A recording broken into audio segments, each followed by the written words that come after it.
নমস্কার বন্ধুরা, কৃষ্ণা কিচেন ব্লগে আপনাদের সবাইকে স্বাগত। আজকে আমি বানাবো বাসন্তী পোলাও। দেখুন বন্ধুরা, এখানে 1 বাটি চাল নিলাম, গোবিন্দভোগ চাল 300 গ্রাম। এবার চাল ভালো করে ধুয়ে নেব।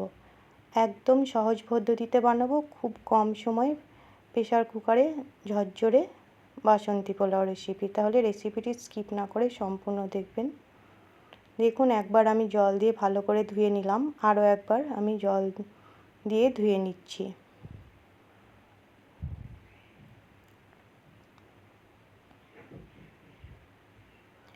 দেখুন, দুবার আমি ধুয়ে নিলাম। দিয়ে দিলাম 1/2 চামচ হলুদ আর 1 চামচ মতো আদা বাটা, 1 চামচ গাওয়া ঘি। এবার ভালো করে চালগুলো মাখিয়ে নেব।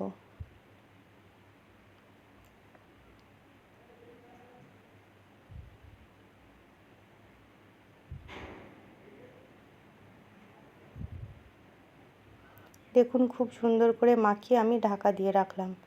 এদিকে কড়াইয়ে আমি দিয়ে দিচ্ছি সামান্য পরিমাণ সাদা তেল। আপনারা চাইলে এটা শুধু ঘি দিয়েও বানাতে পারেন। দিয়ে দিলাম 50 গ্রাম কাজু। এবার কাজুগুলো একটু হালকা ভেজে নেব। দেখুন, হালকা ভেজে নেওয়ার পর দিয়ে দিলাম 10 গ্রাম কিশমিশ। আবারও একসঙ্গে ভালো করে একটু নেড়ে আমি অন্য পাত্রে তুলে নিচ্ছি। দেখুন,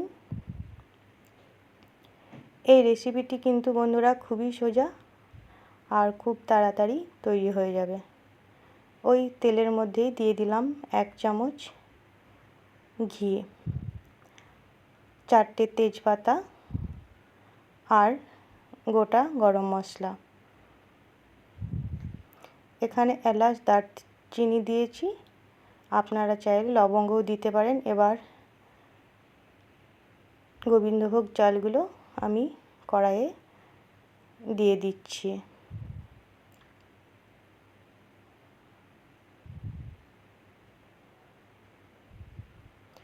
এবার একটু ভালো করে ভেজে নেব।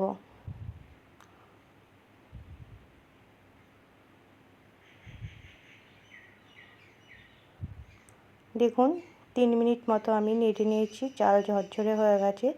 এবার প্রেসার বসিয়ে দিলাম একটা। এবার চালগুলো আমি প্রেসার কুকারে দিয়ে দিচ্ছি। এবার যে বাটির মাপে আমি চাল দিয়েছি, ঠিক সেই বাটির মাপেই আমি 2 বাটি জল দিয়ে দেব।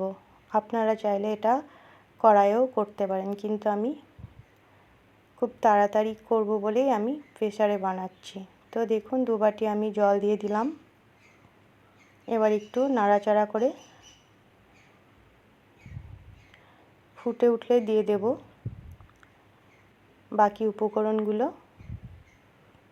দেখুন, খুব সুন্দর ফুটে গেছে। এবার দিয়ে দিলাম 3টে চেরা কাঁচা লঙ্কা আর ভেজে রাখা কাজু কিশমিশ। এবার একটু নেড়ে ঢাকা দিয়ে দেব। তাহলে বুঝতেই পারছেন বন্ধুরা, কত সহজে এই বাসন্তী পোলাও প্রেসার কুকারে একদম ঝরঝরে হয়ে যাবে বন্ধুরা। তো এখানে আমি 2টো সিটি দেওয়ার পর নামিয়ে নেব। তাহলে আমার চ্যানেলে নতুন বন্ধু হয়ে থাকলে চ্যানেলটিকে সাবস্ক্রাইব করে পাশে থাকবেন, আর পাশে থাকা বেল আইকনটি অবশ্যই ক্লিক করবেন। নতুন কোনো ভিডিও আপলোড করার সঙ্গে সঙ্গে নোটিফিকেশান পৌঁছে যাবে সবার আগে আপনাদের কাছে। দেখুন, এর আগে আমার একটা সিটি উঠে গেছিলো, আর একটা সিটি দিয়ে আমি নামিয়ে নিলাম এবং কিছুক্ষণ রেখে দেওয়ার পর দেখুন ঢাকা খুলে দেখাচ্ছি কত সুন্দর ঝরঝরে হয়েছে ভাতটা। এবার আমি চিনি দিয়ে দেব 100 গ্রাম। আপনারা যে যেমন মিষ্টি খাবেন সেই মতো চিনি দেবেন। তাহলে কত সহজে এই বাসন্তী পোলাও রেসিপি একদম কুকারে কিন্তু ঝরঝরে তৈরি হয়ে গেল। আপনারা একবার এইভাবে বানাবেন, দেখবেন খুবই ভালো লাগবে। আর এই রেসিপিটি যদি ভালো লাগে লাইক, শেয়ার, কমেন্ট করবেন। দেখুন আমি একটা পাত্রে নামিয়ে দেখাচ্ছি সম্পূর্ণ ভিডিওটি।